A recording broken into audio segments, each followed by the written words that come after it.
I think one of the things that we've been learning through the capacity building work is about the importance of non-state actors or of sort of hybrid authority structures. And I think to date there's been a tendency to focus on the state aspects of those systems and less so on the other providers.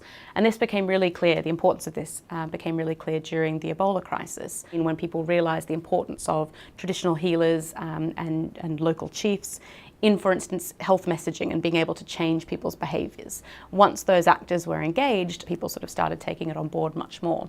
So we know that these actors are really important, and I think, you know, one way to improve support would be to make sure that we're engaging with them much more. Immediately after the war ended in Sri Lanka, our post-war development program was you make a really good economic development program in the war-affected areas, you create jobs, you develop industries there where people are no longer unemployed.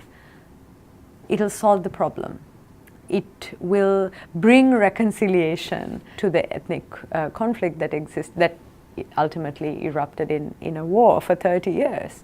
But what we see is that the economic development policies and the way they are being implemented in the war-affected areas, it's perpetuating the existing inequalities, which are ethnicized. They are along ethnic lines, they are along caste lines, they are along class lines, and of course they have highly gendered effects and dynamics in the communities. The mainstream response to this perceived challenge of post-conflict unemployment is to get people into the labour market.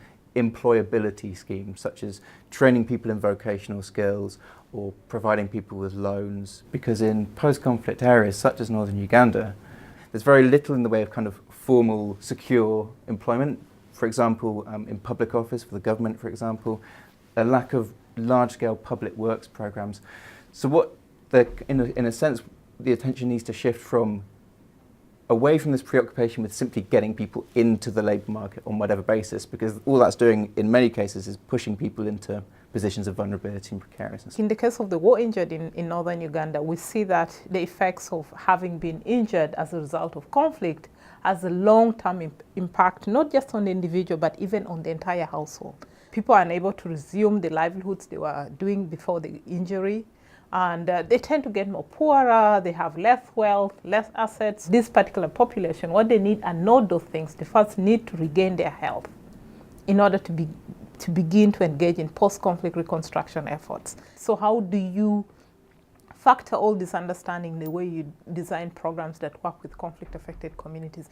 So what we have seen in DRC is a massive attention to sexual violence in such a way that it seems that everybody who got assistance had to be counted in as a victim of sexual violence, every woman. They made everybody identify themselves as a sexual violence victim, at the expense, by the end of the day, of the real victims. Because when I'm now being raped in DRC, and I say, oh, I'm being raped, there's a large chance that somebody will tell me, are you sure you're being raped? Or do you just need to go to the doctor? And that is not what we want.